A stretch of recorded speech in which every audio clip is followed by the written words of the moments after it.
Bismillahirrahmanirrahim. Assalamu alaikum students. We have started chapter number 4 and that is about gases.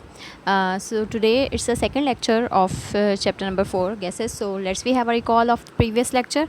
We have discussed about the starting of the gases. It was related with the KMT, introduction of the gases, and we just discussed the main points of KMT. Then we have seen motion of different particles of the gases, how many kinds of motions we have.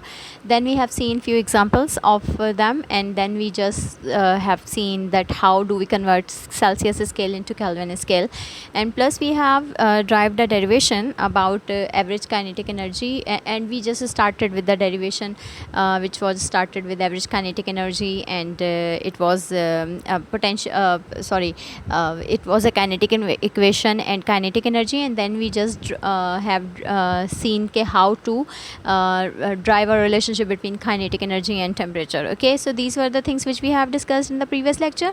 Today it's the second lecture and we are going to start with the main gas pressure. How do we explain pressure, what are the units of pressure, because these are the things which we are going to use in the numericals part actually, and definitions के अंदर भी we have to keep it in our mind that what is definition of pressure and why do we use them. But normally the importance of pressure is for numericals in this chapter. Okay, so let's we have a look at the definition of pressure, and according to KMT, gases molecules, as you can see it's written here, are in constant random motion. They move in a straight line until they collide with each other and with the walls of the container. And we have seen this part that all the molecules of the gases are continuously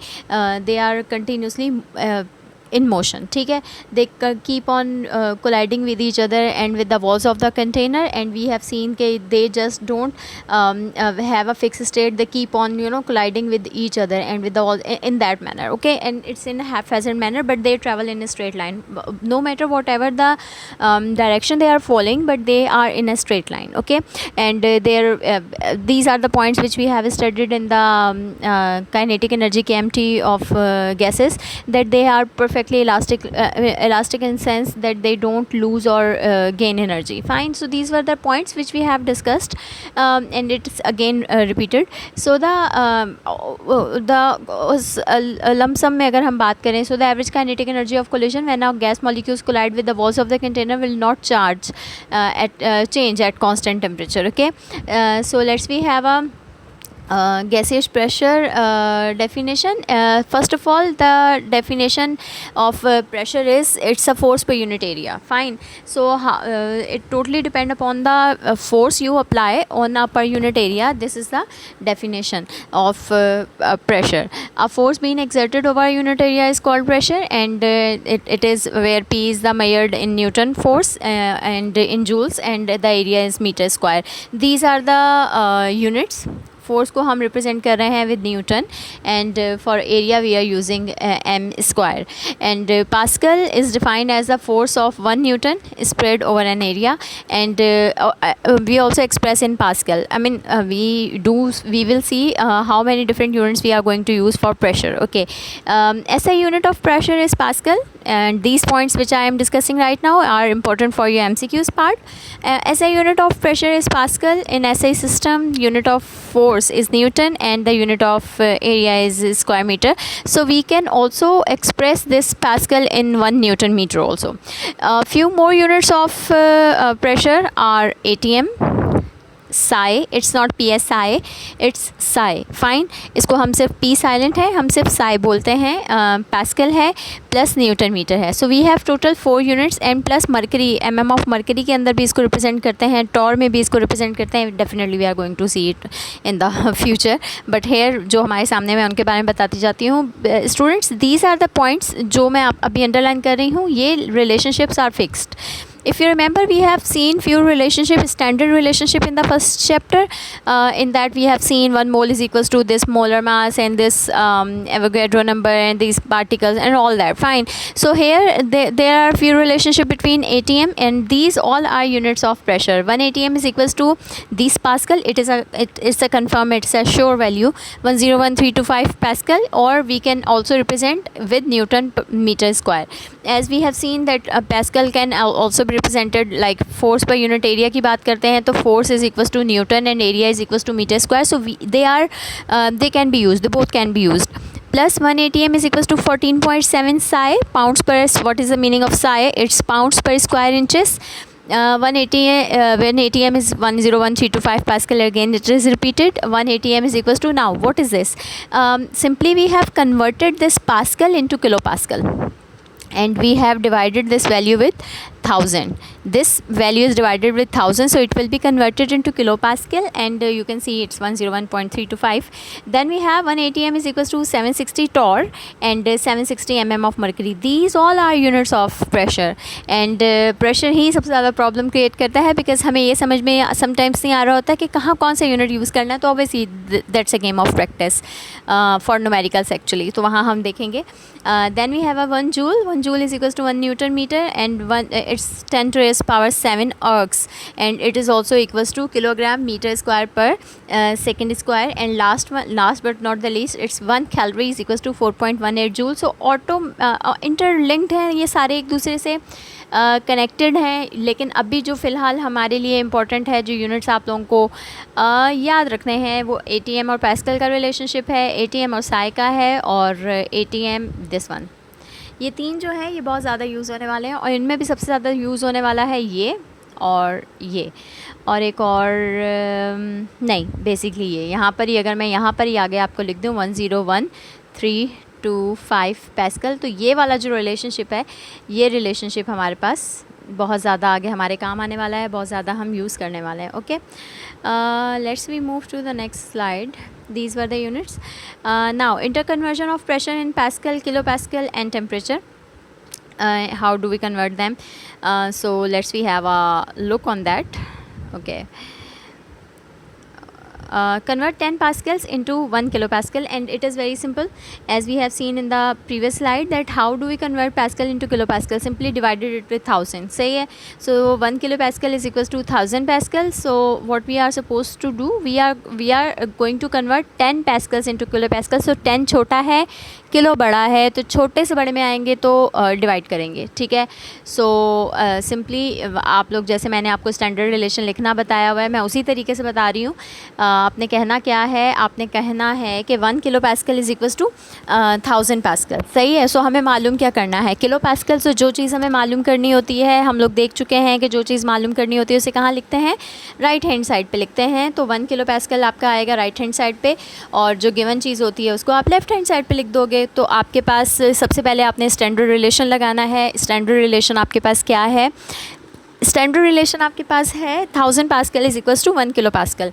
ये fixed होगा, और ये आपने लगाना है. और फिर कितने में आपसे कहा गया, 10 में कहा गया. तो सिंपल आपने करना क्या है, इस 1 को यहाँ रहने देना है. मल्टीप्लाई आप करेंगे 10 से, जो ये चीज़ लिखी होती है, और जो सबसे पहले लिखा होता है उससे हम डिवाइड कर देते हैं.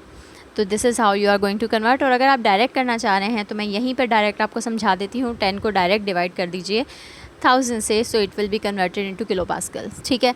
इसके बाद है क्या, इसके बाद हमारे पास है solution. Second question 1 ATM. Let me check. इन्होंने क्वेश्चन के अंदर, अच्छा वो पार्ट यहाँ पे मिसिंग है, बट यहाँ पर वो शो कर रहे हैं. यहाँ वो कह रहे हैं कि 10 पास्कल को आपने कन्वर्ट करना है ATM में भी. तो 10 पास्कल को ATM में कन्वर्ट करना है, सो हमें रिलेशनशिप लगाना है पास्कल और ATM का. सो इसके दरमियान रिलेशनशिप क्या होगा कि भाई आपके पास 1 ATM जो है वो इक्वल होता है 101.325 पास्कल के. अच्छा, ये थोड़ा सा आपको क्या होगा कि आपको याद करना होगा ये रिलेशनशिप ना, कौन सी चीज़ कितने की इक्वल है. जैसे अभी पीछे हमने देखा है पिछली साइड पे, ये कुछ मैंने जो आपको अंडरलाइन करके दिया था, ये चीज़ें जो है ना यहीं पे मैंने लिखा था, यहाँ लिख दिया था कि 101.3 इट्स 101.325 पास्कल. ये सारे एक दूसरे के साथ इक्वल हैं. ठीक है. सो आपको जो भी चीज़ जिसके अंदर भी कन्वर्ट करनी है आप उसके अंदर कन्वर्ट कर सकते हैं. तो अभी हमें बेसिकली रिलेशनशिप लगाना है ATM का और पास्कल का. तो हम रिलेशनशिप जो लगाएंगे, हम कहेंगे 101.325 pascal is equals to how many ATM, it's 1 ATM. तो यहाँ आप सिंपल लगा दीजिए, ये स्टैंडर्ड है आपका. आपने करना क्या है, आपने 10 पास्कल्स को कन्वर्ट करना है किस में, ATM में. This is the formula. And this is what we are going to do. So सबसे पहले स्टैंडर्ड रिलेशन ऑब्वियसली ATM मालूम करना है. ये राइट हैंड साइड पे रहेगा. 1 ATM आपका होता है 1 ATM, और ये इसका आंसर होता है 101,325. 101,325 Pascals equals to 1 ATM. So how much 10 Pascal will have a ATM value? 1 multiplied by this and divided with this 101,325. So let's we check the answer. So the answer is point tetra 098 ATM. So just convert it. करके देखिएगा कि answer ये सही है या नहीं. It's very easy. हाँ, लेकिन कन्वर्जन आनी चाहिए आपको. इसकी आपने प्रैक्टिस ज़रूर करनी है. कन्वर्जन बहुत ज़रूरी है. Okay, so that was all about pressure. Now let's we start with the gas laws. We have 3 gas laws actually. What are these? We have a Boyle's law, we have a Charles law, and we have a Avogadro law. We have 3 gas laws. अच्छा, gas laws बहुत हैं, but what these 3 gas laws are all about? Actually we are going to drive a general gas equation using all these 3 gas laws. I have used the word general gas in the previous lecture also, so मैं कोशिश करती हूँ कि मैं वो आज ही आपको करवा दूँ. बीच में से मैं कुछ लेक्चर स्किप करूँगी, मतलब कुछ पार्ट्स स्किप करते हुए मैं डायरेक्ट जंप करूँगी जनरल गैस इक्वेशन पे, ताकि उसका कॉन्सेप्ट क्लियर हो आपको. फिर मैं नेक्स्ट क्लास में पिछले लेक्चर जो बीच में मैंने वो चीज़ें स्किप की होंगी वो मैं समझा दूँगी. ठीक है, ओके. सबसे पहले what is a Boyle's law? As we all know, अगर मुझे if I am not mistaken, you people are familiar with this Boyle's law concept, but एक दफ़ा फिर भी देख लेते हैं कि बॉयज़ लॉ हो, चार्ल्स लॉ हो, they all gas are linked with और are explained with the help of volume of a given mass of a gas, and we are going to use pressure and temperature and number of moles and keeping other things constant. मतलब इन 3 चीज़ों को हमने use करना है. कौन कौन सी 3 चीज़ें हैं? वॉल्यूम है, टेम्परेचर है और नंबर ऑफ़ मोल्स हैं. और इन तीनों को जब हम यूज़ करेंगे तो हमने एक और चीज़ है pressure.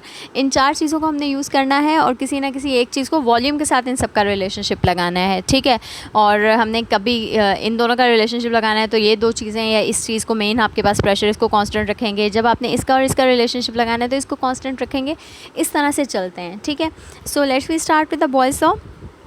If you have seen, अगर आप कभी किसी कंजस्टेड से रूम में बैठे हों, सही है, सो कंजस्टेड रूम अगर आपके पास हो तो उसके अंदर हम क्या करते हैं कि फॉर एग्ज़ाम्पल अगर आप एक रूम में मैं आपको बिठा दूँ और वहाँ बहुत सारी चेयर्स हों, आप लोग हों 20 और वहाँ चेयर्स हों, ठीक है, और वहाँ चेयर्स भी 20 हों, तो रूम सपोज़ करें कि रूम इतना बड़ा है कि उसके अंदर 50 लोग आ सकते हैं.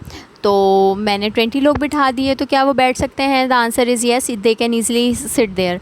But if I double the quantity of people, if I add 20 की जगह मैं लोग ऐड कर दूँ 40 और रूम उतना ही है, रूम वही है 50 लोगों की कैपेसिटी वाला है, तो क्या लोग उसी तरीके से बैठेंगे?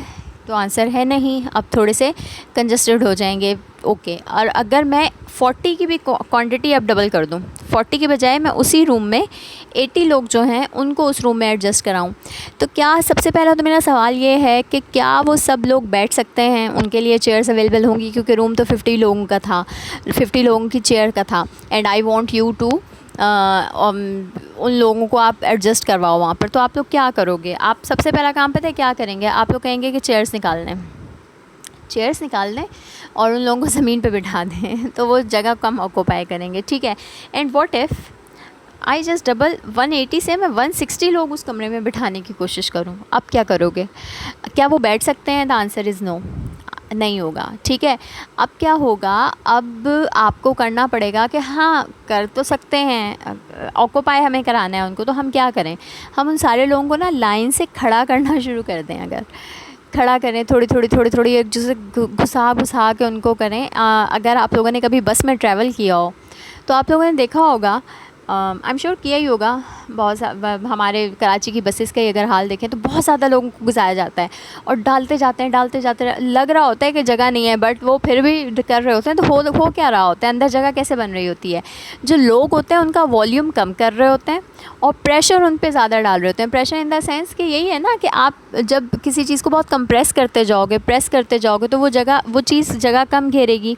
जब वो चीज़ जगह कम घेरेगी तो मतलब आपने क्या किया है? उसको सुकेड़ दिया है. ठीक है। अब वो सुकड़ गया है, वो जो भी है, वो लोग आपने एक रूम में 50 लोगों की जगह 160 लोग डाले हुए हैं, या अगर आप बस के ट्रैवल की बात करते हैं तो ये क्या है, इसके अंदर हम क्या कह रहे हैं, हम ये कह रहे हैं कि जितना आप वॉल्यूम कम करते जाओगे, लाइक इस रूम में अगर आप इसी वाले रूम की बात करें और इस रूम में आप लोगों को ज़्यादा से ज़्यादा बढ़ाते चले जा रहे हो, तो उनका ज़ाहिर है उनको जगह जो पहले बैठने की मिल रही थी अब खड़े होने की मिल रही है, और खड़े होने की भी बिल्कुल बस बामुश्किल सांस आ रहा है, तो उनका वॉल्यूम क्या हो गया, लोगों का कम हो गया है। तो बढ़ कौन सी चीज़ गई है, प्रेशर। सो ये जो बॉयज़ लॉ है ना, it is related with volume and pressure, but they have a inverse relationship, ठीक है, they have inverse relationship। अगर आप, अब मैं कहूँ कि अगर आप चाहते हो कि उसी 50 कमरे के रूम में आप सिर्फ 10 लोगों को ऑक्यूपाई कराओ, वही 50 लोगों का रूम है और 10 लोग ऑक्यूपाई करेंगे, तो वो लेट भी सकते हैं, वो 10 लोग उस 50 कमरे वाले रूम के अंदर आराम से रेस्ट भी कर सकते हैं, ठीक है। तो वो क्या हुआ, उनका प्रेशर रिलीज़ हो गया, अब वो रिलैक्स हो गए हैं और इसलिए उनको जगह ज़्यादा मिल रही है, ठीक है, उनका वॉल्यूम बढ़ गया है। तो इस तरह से बताने का मकसद क्या था कि वॉल्यूम का प्रेशर के साथ क्या रिलेशनशिप होता है, वॉल्यूम का प्रेशर के साथ इन्वर्स रिलेशनशिप होता है। और जब हम इसको एक्सप्रेशन में बात करते हैं, जब हम इसको एक स्टेटमेंट में बात करते हैं, तो हम कहते हैं volume of a given mass of a gas is inversely proportional to pressure when temperature. अच्छा, यहाँ आप लोगों के, अगर हम एक रूम के अंदर 50 लोगों की जगह हम 160 डाल दें तो टेम्परेचर का क्या असर होगा। तो सपोज़ करें टेम्परेचर का कोई इफेक्ट नहीं हो रहा, होता तो नहीं है वैसे ऐसा, लेकिन आप सपोज़ कर लें कंडीशन अप्लाई कराई है और टेम्परेचर का कोई इफेक्ट नहीं हो रहा है, सर्दियों के दिन है ठीक है, तो मतलब कांस्टेंट टेम्परेचर है उस जगह का, या एसी चलाया हुआ है, या ऑल दैट, मतलब आई नो कि एक्चुअल प्रैक्टिस में ऐसा नहीं हो सकता, बस हम सपोज कर रहे हैं, ठीक है। So this is what, this is Boyle's law, volume is inversely proportional to pressure when temperature is kept constant। Okay, so this is the example. We have two examples. We have this example, in that you can see we have a container and we have gas in that, and the volume is maximum and the pressure is low. As I am pressing out this piston, ये जो इसका ढक्कन है, lead है, इसको मैं press कर रही हूँ, तो वॉल्यूम क्या हो रहा है, अब जो पहले वॉल्यूम आपका 4 लीटर था, अब वो वॉल्यूम रिड्यूस होकर 2 लीटर हो गया है, लेकिन प्रेशर बहुत बढ़ गया है। क्यों प्रेशर बढ़ गया है, क्योंकि ये जो मॉलिक्यूल्स हैं ना, they have started colliding with each other in a maximum amount, and now they are not only colliding with each other, बल्कि they are also colliding with the walls of the container, and that's why they are generating pressure, तो automatically temperature जो होगा, इसका effect क्या हो जाएगा, it will increase, सही है। सो सॉरी, प्रेशर का इफेक्ट जो है वो इंक्रीज हो जाएगा, and temperature is constant here, सही। So this is what Boyle's law is. और इसकी ये सारी वो लिखी हुई है, एक स्टेटमेंट है कि the pressure of a gas is inversely related to the volume when T and N are constant, temperature and number of moles of constant, if volume decreases the pressure increases, as I have explain कि ये इनका आपस में inverse relation होता है। और अगर आप इसकी मैथमेटिकल एक्सप्रेशन की बात करें, let me explain according to the mathematical expression. Mathematical expression क्या होगा जनाब, ऑब्वियसली इन्वर्स होगा। एक चीज़ आपके पास इंक्रीज़ हो रही है, for example you can see volume is increasing, so pressure आपके पास नीचे जाएगा ना, इन्वर्स होगा, डायरेक्ट एक स्ट्रेट लाइन नहीं बनेगी। स्ट्रेट लाइन कब बनेगी, इफ़ मतलब चलें पहले ये देख लें, प्रेशर आपका रिड्यूस हो रहा है और वॉल्यूम आपका इंक्रीज़ हो रहा है, और ये एक स्टेटमेंट एक हद तक होता है, ठीक है। और अगर मैं चाहती हूँ कि मेरे पास एक स्ट्रेट लाइन आए, स्ट्रेट लाइन कैसे ऐसे आए, तो मैं क्या करूँगी, मैं यहाँ पर 1/p करूँ अगर, और यहाँ पे v करूँ, तो ये होगा प्रेशर की वैल्यू 1/p करके फिर स्ट्रेट लाइन आएगी। अगर अदरवाइज़ अगर मैं दोनों की दोनों वैल्यूज़ को एक साथ लिख रही हूँ ना, तो फिर वो स्ट्रेट लाइन नहीं होगी, फिर वो डाउनफॉल इसी तरह की लाइन हमारे पास शो होगी, ठीक है। फिर हमारे पास एक मैथमेटिकल एक्सप्रेशन आती है, उसको हम एक्सप्लेन कर देते हैं। इसको आपने ऐसे लिखना है, volume is inversely proportional to pressure, and if I want to remove this proportionality sign, so I have to put some kind of constant here, so constant will be like this, and obviously if I want to write in a simple form, so मैं इसको इस तरह लिख सकती हूँ, p को मैं इस साइड पे ले जाऊँगी इसके साथ, तो PV is equals to K। that is how I can write this expression। and for example we just suppose कि we have two values। for example हमारे पास एक प्रेशर ये वाली वैल्यू है जिसको हम P1 का नाम दे रहे हैं। एक कंडीशन हमारे पास ये थी, उसके अंदर P1 है और V1 है, और दूसरी कंडीशन ये है और ये है, तो ऑटोमेटिकली इनका रिलेशनशिप एक निकलेगा, जो उसको हम ऐसे लिख सकते हैं कि P1 V1 is equals to K लिख सकते हो आप। और इसी तरह P2 V2 is equals to K. Like you have two conditions and this K is constant is obviously same. So if we have a left hand right hand side equal है so automatically left hand side भी equal होगी. So ये जो दो हमारे पास चीज़ें आ रही हैं इसी कंडीशन को, ये एक कंडीशन को रिप्रेजेंट कर रहा है, ये दूसरी कंडीशन को रिप्रेजेंट कर रहा है. तो ये हम लोग इनके दरमियान जस्ट रिलेशनशिप लगाते हैं. वाई क्यों करते हैं? क्योंकि हमें न्यूमेरिकल्स करने होते हैं दो कंडीशंस वाले. उसके अंदर हम क्या करेंगे, आपको दो प्रेशर्स दे देंगे, एक वॉल्यूम दे देंगे, कहेंगे सेकंड वॉल्यूम निकालो, फाइनल वॉल्यूम निकालो. आसान से न्यूमेरिकल होते हैं, ज़्यादा मुश्किल नहीं होते, यही करना होता है. ठीक है. और जो पहले वैल्यूज़ दी होती हैं, पहला प्रेशर होगा वो P1 होगा, पहला वॉल्यूम होगा वो V1 होगा अगर ऐसा है, और अगर सेकंड दिया होता है तो पहले का पूछ रहे हैं तो वो P1 होगा. इस तरह से इसका चक्कर है. Pressure is inversely proportional to volume if temperature and moles are held constant. ये दोबारा से रिप्रेजेंट वो हुई है. How can we write Boyle's law as a formula and this is the mathematical expression which I have explained. ठीक है. And you can represent pressure in newton metre, pressure volume in DM cube and these are the units and K is constant. And don't you be worried about it. What is this? It is a K. थोड़ा सा modern तरीके से थोड़ा italic form में लिखा हुआ है. Now this is example जो मैं आपसे कह रही थी. An ideal gas occupies a volume of 0.003 DM cube at a pressure of this. As I said कि ये जो आपके पास पहला वॉल्यूम होगा वो V1 होगा एज यू कैन सी. जो पहला प्रेशर होगा वो P1 होगा एज यू कैन सी. और जो यूनिट जिसमें यूनिट में दे रहे होंगे ना, हम वही यूनिट यूज़ करेंगे दूसरे के लिए भी. What is the volume of the gas maintain. So it means कि हमें क्या मालूम करना है, V2 मालूम करना है at the temperature pressure reduce to this. तो सबसे पहले तो ये देख लें, इन दोनों के पास्कल यूनिट्स हैं. थोड़ा सा मैं जूम आउट कर लूँ जी. इन दोनों के हमारे पास क्या क्या हैं, पास्कल यूनिट्स हैं. तो ऑब्वियसली ये सही है. और यहाँ पे पास्कल है, यहाँ पे पास्कल है, तो वॉल्यूम जो एक DM क्यूब में आ रहा है, तो जो दूसरा V2 मालूम करोगे वो भी DM क्यूब में आना चाहिए. अब देखें, आपने डेटा बनाना है. सबसे पहले डेटा आपके पास आ गया, ये फार्मूला लगाएंगे, ये V1 P1 is equals to V2 P2, यहाँ 2 लगा देंगे. और फिर सिंपल जो चीज़ कैलकुलेट करनी है, आई एम श्योर ये इतना पता होगा आपको कि ये चीज़ यहाँ से जाके इस साइड पर डिवाइड हो जाएगी. वैल्यू पुट करेंगे, जब वैल्यू पुट करेंगे तो आंसर आएगा 0.469 DM cube and this 0.469 DM cube is of V2. This is V2 actually. Okay. Next we have Charles law and Charles law is again gas law and it is related with the volume and the temperature. And इसके अंदर हम बात करते हैं कि जब आप किसी चीज़ का टेम्परेचर इंक्रीज़ करते हैं तो उसका वॉल्यूम इंक्रीज़ हो जाता है. इसकी बहुत सिंपल सी एग्जांपल मैं आपको बताती हूँ कि आप लोगों ने देखा होगा कि एग हम फ्राई करते हैं, और या एग ना भी हो, चलें एग की एग्जांपल ले लेते हैं. एग हम फ्राई कर रहे हैं और जैसे ही हम उसको, पहले वो लिक्विड होता है और जैसे ही हम उसको डालते हैं ऑयल में, तो वो आप जितना मर्ज़ी उसको एक्सपेंड करना चाहें, टेम्परेचर आप बढ़ा रहे हो तो उसके साथ ही उसका वॉल्यूम जितना मर्ज़ी आप उसको फैलाना चाहें वो फैल सकता है. और अगर आप नहीं भी फैलाना चाहते तो फिर भी वो कुछ ना कुछ फैलता ज़रूर है अपने ओरिजिनल साइज़ के अकॉर्डिंगली. तो ये this is how volume is related with the temperature. Very simple. और बाकी भी हमारे पास ऐसी बेतहाशा एग्जाम्पल्स आ सकती हैं जिसके अंदर हम कहेंगे कि volume is directly proportional to temperature when the pressure is kept constant. Pressure and number of moles are kept constant. So this is the general representation which I am discussing. And now let's we have a chemistry की terminology में थोड़ा सा देख लेते हैं.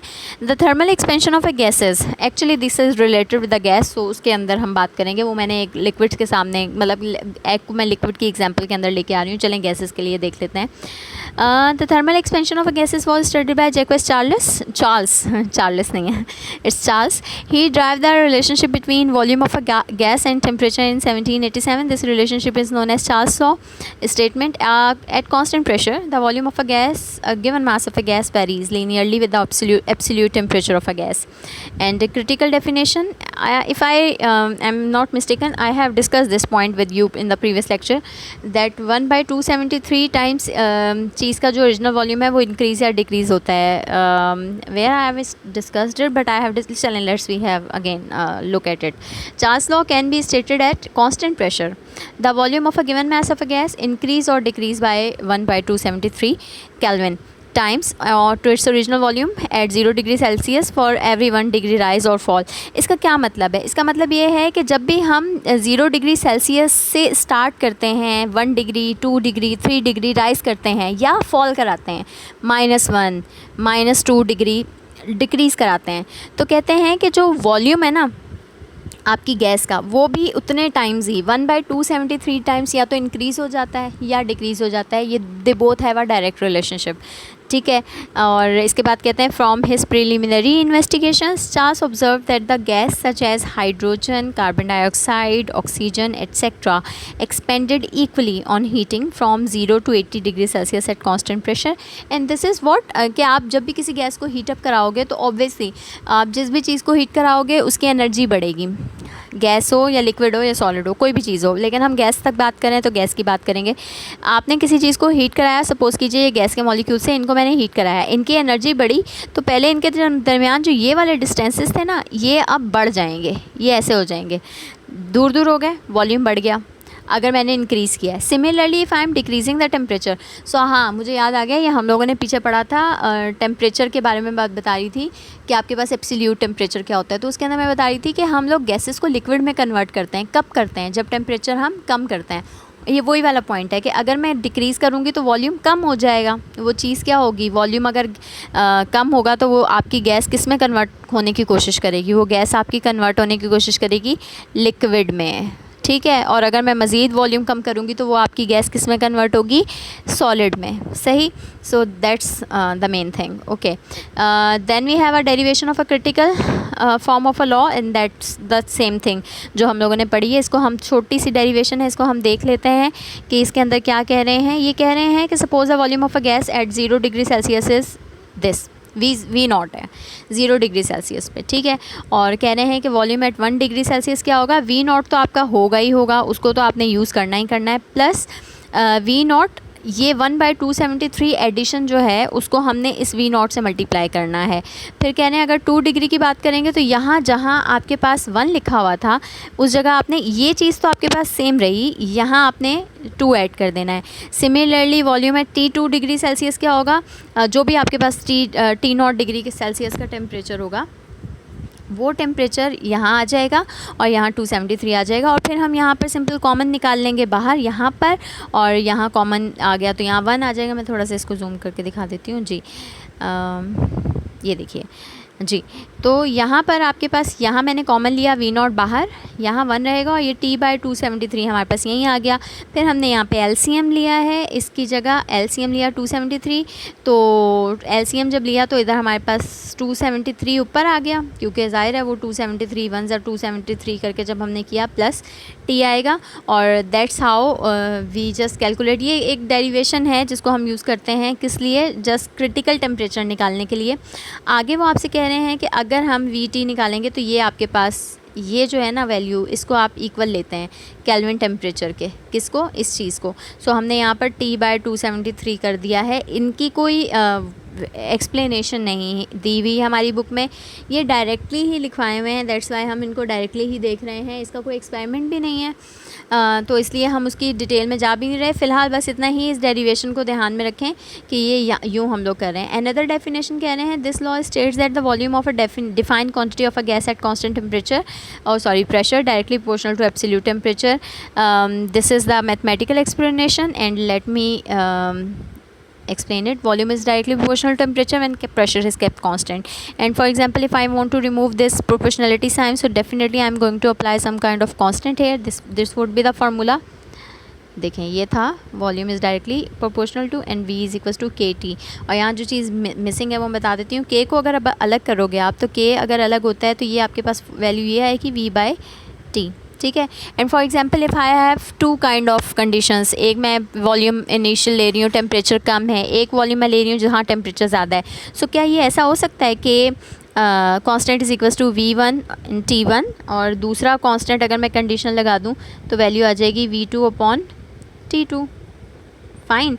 और constant equal है तो क्या ऐसा हो सकता है V1/T1 is equals to V2/T2, obviously जैसे हमने पीछे किया था। तो ये इस तरह, इस फार्मूला को भी याद रखिएगा क्योंकि ये वाला फार्मूला हमारे पास अगेन न्यूमेरिकल के लिए काम आएगा जनाब। ये आपके सामने फार्मूला लिखा हुआ है, where V1 and V2 are initial volumes and absolute temperature V2 T2 are final volume and absolute temperature, okay.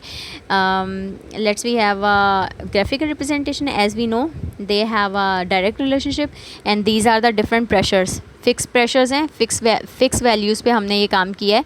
Pressure change कर रहे हैं लेकिन है ये कांस्टेंट। उस एक्सपेरिमेंट्स, मतलब ये डिफरेंट एक्सपेरिमेंट्स की बात कर रहे हैं, तो डिफरेंट एक्सपेरिमेंट्स पे हमारे पास ये हो रहा है, डायरेक्ट एक रिलेशनशिप निकल रहा है। एक डायरेक्ट डिफरेंट प्रेशर पे हमने एक्सपेरिमेंट करके देखा, तो हमें पता लगा कि जब हम कांस्टेंट प्रेशर रखते हैं तो वॉल्यूम और टेम्परेचर का आपस में रिलेशनशिप डायरेक्ट ही रहता है। This is a graphical representation. And उसके बाद हमारे पास नेक्स्ट पे आ रहा है एक न्यूमेरिकल। ओके अच्छा, यहाँ पर एब्सोल्यूट ज़ीरो दोबारा से रिपीट हो गया है। एब्सोल्यूट ज़ीरो वही पॉइंट है जहाँ पर आपकी जो गैस है वो कन्वर्ट होना शुरू हो जाती है, किसमें, लिक्विड में। और कहते हैं एब्सोल्यूट ज़ीरो कोई एग्जिस्ट नहीं करता है। ये पिछले लेक्चर में हमने बात की हुई है कि कोई ऐसा एग्जिस्ट नहीं करता है। वहाँ आपके पास क्या होता है कि आपकी गैस जो है ना वो कन्वर्ट हो जाती है, ठीक है, किसमें, gas start converting into liquefy और solidify before the reach -273 degree Celsius. बस इसको हम लोगों ने एब्सोल्यूट ज़ीरो को हम पढ़ते हैं कि ये हमारे पास हमने एक लाइन बनाई हुई है कि ये आपके पास एब्सोल्यूट ज़ीरो है, जहाँ आपकी गैस का वॉल्यूम क्या हो जाएगा, निग्लेजिबल हो जाएगा। ये लास्ट टाइम ही हमने बात की थी, दोबारा ये पॉइंट रिपीट हुआ है।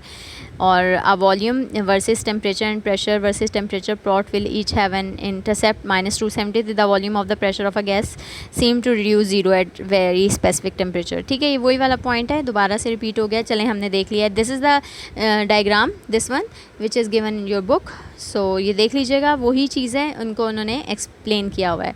और यहाँ एक छोटा सा न्यूमेरिकल आ रहा है, ये देखिए। If 50 cm³ of a gas in syringe at 15 degrees Celsius is heated. This one is your T1 and this one is your T2, and the piston of the gas is allowed to move outward against constant atmospheric pressure. Calculate the volume of the hot gas. V2 मालूम करना है, V1 given है, सारी values given है। हाँ, ये याद रखिएगा कि हम सेल्सियस को केल्विन में कन्वर्ट करते हैं। ये हमारा एक, क्योंकि हम लोग काम जितना भी कर रहे हैं 1/273 केल्विन की बात करते हैं, वॉल्यूम इतना इंक्रीज़ या डिक्रीज़ होता है। दैट्स वाई यहाँ पर इन्होंने ये कन्वर्ट करके दिखाया है कि आपका वॉल्यूम इस तरह से कन्वर्जन हो रही है, ठीक है। सिग्निफिकेंस ऑफ एब्सोल्यूट ज़ीरो देख लेते हैं। It is not absolute possible to have a gas at absolute zero because it changes into liquid. एक ही बात वो बार बार कर रहे हैं। At -273.15 degree Celsius the gas particle do not move and volume of gas become minimum. Absolute zero may be initialized to get the Kelvin scale of a temperature, and 0 Kelvin is called absolute zero, which is the lowest possible temperature. So that's all about today. Lecture हो गया है हमारा। I have just completed the Boyle's law and Charles law plus pressure के हम लोगों ने units देखे थे। इंशाल्लाह in next class we are going to start with the Avogadro's law and general gas equation. इंशाल्लाह कल सही ज़िंदगी रही तो ठीक है। That's all about today. Allah.